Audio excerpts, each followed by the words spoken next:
ভাবছিলি আমারে ফাঁকি দিয়া তুই আমার বইনেরে তোর ভাইয়ের সাথে বিয়া দিবি, আর আমি বসে বসে আঙ্গুল চুষুম। আমি ওদের কথা দিয়েছি, ওদের দুজনের হাতে এক করে দেব। তুই যদি বাধা দেবার চেষ্টা করিস তাহলে আমিও রক্তের বন্যা বয়ে দেব। তুই ফিরে যা দিলা। কাজল রে আমি না নিয়ে ফিরত যামু, এটা তুই ভাবলি কি কইরা? কাজল ফিরা চল কইতাছে। তোমাকে খালি হাতেই ফিরে যেতে হবে ভাইয়া। আমি আমার আসল ঠিকানায় পৌঁছে গেছি। দিলা, শুনলি তোর বোনের কথা? এবার তোর লোকগুলোকে নিয়ে ফিরে যা। কাজল তুই যদি আমার লগে ফিরত না যাস তাইলে তোর কারণে আইসে অনেকগুলা লোকের প্রাণ যাইব। আমি তোর আবারও কইতাছি ফিরত আয়, এটা আমার ইজ্জতের ব্যাপার।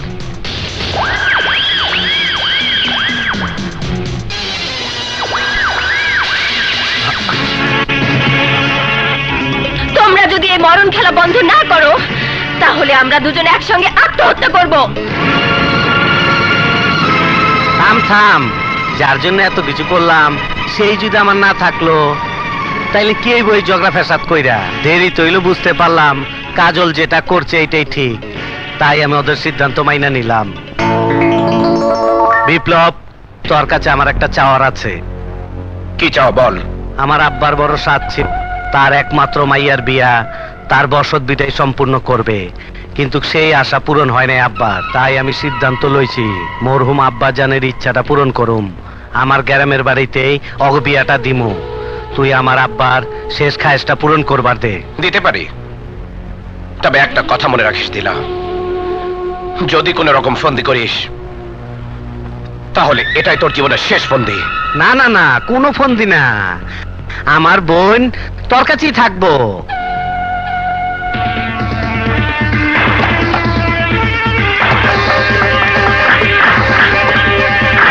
শহরে ওর বিরুদ্ধে দাঁড়াবার মতো একজনই আছে, আর সে হচ্ছে তুমি।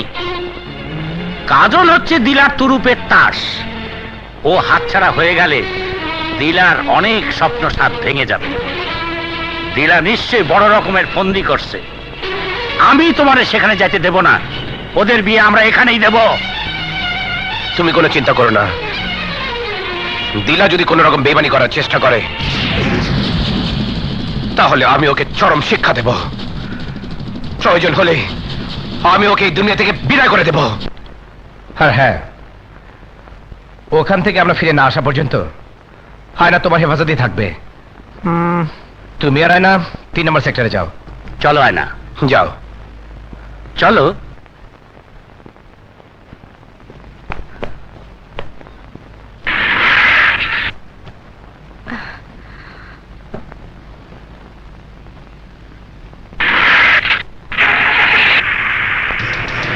এই দাও।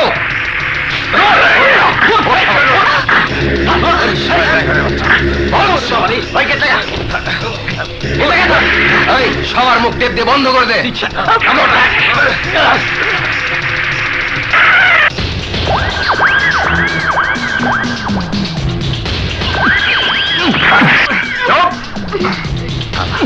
কিরে ভয় পাইছ? তোর তো ভয় পাওয়ানোর কথা না, যেদিন তুই আমার বিরুদ্ধে গেলি এই দিনই তো তুই মরে গেছ, খালি দাফন করাটা বাকি। দেহ দেহি দেহ দেহি আবার ডরায়। আরে মরা মানুষ আবার ভয় পায় কেমনে? আমি তোর দাফনের ব্যবস্থা করছি। দেখ তোর স্বাস্থ্য অনুযায়ী কবর খুঁজছি। মরা লাশ বেশিক্ষণ মাটির উপরে থাকতে হয় না, অমঙ্গল হয়। এই তোরা দেরি করতাছস কেন? ফালা।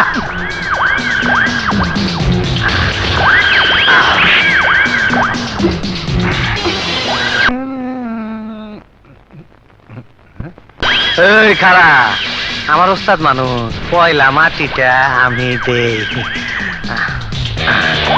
বিসমিল্লাহ।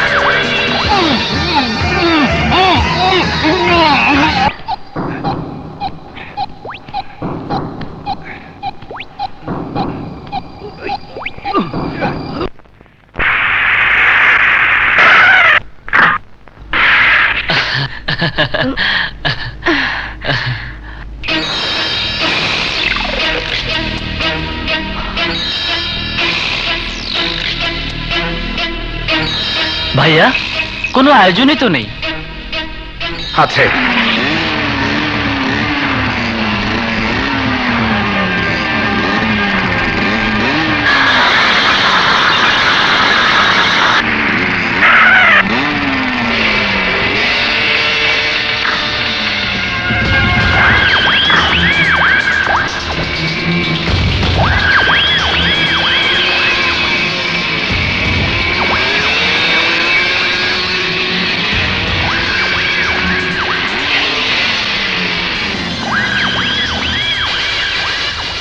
কেমন আয়োজন দেখতেছো বিপ্লব মিয়া?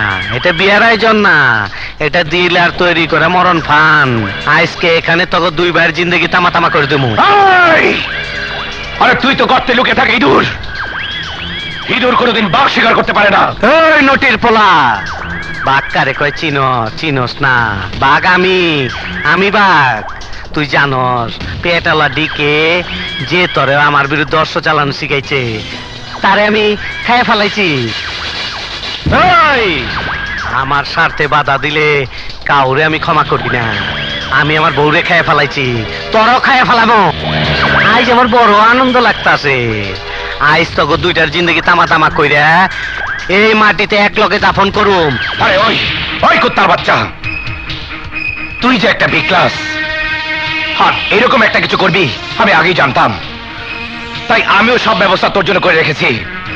উপরের দিকে তাকিয়ে দেখ।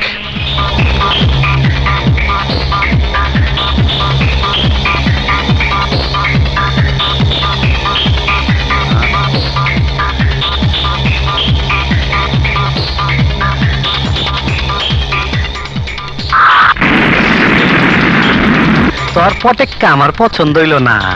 এইবার আমার ভূমিকম্প দেখ।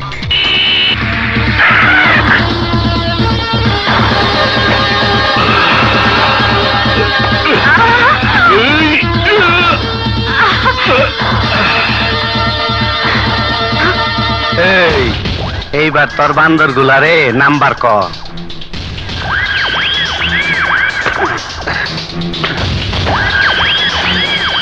এই কাজল, এদিকে আয়।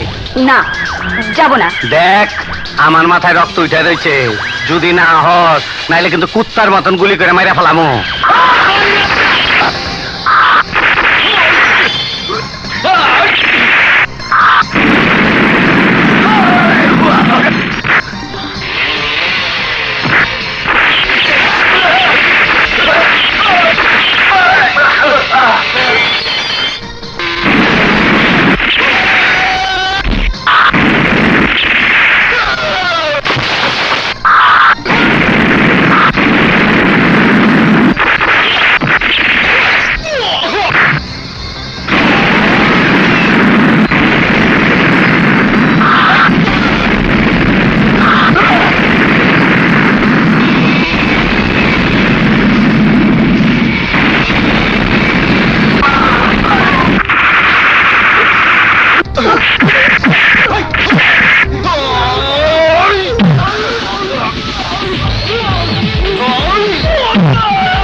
তুমি হারামজাদা, তুই আমার বুকে যে আগুন জ্বালাইছিস সেই আগুন না নেভা পর্যন্ত আমার মৃত্যু হতে পারে না, পারে না।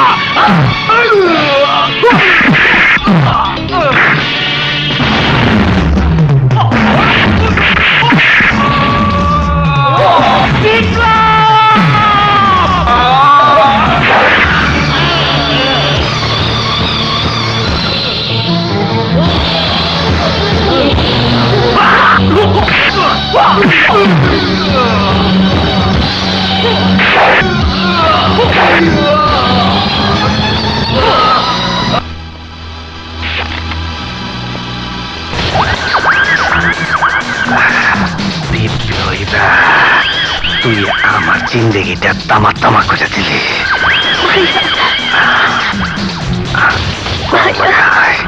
তারপরে তোর ভালো করে আদর করুম।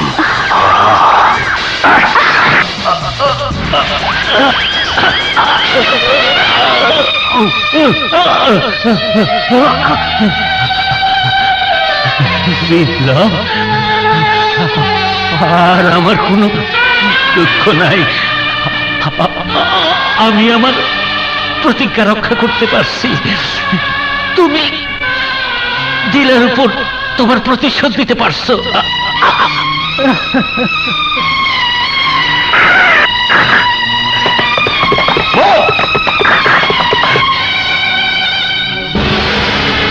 Order, order, order.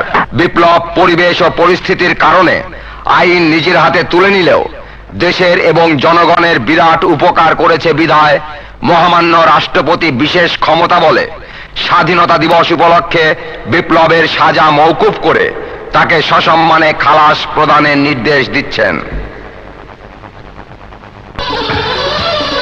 ভাইয়া, সোহাগ ভাইয়া,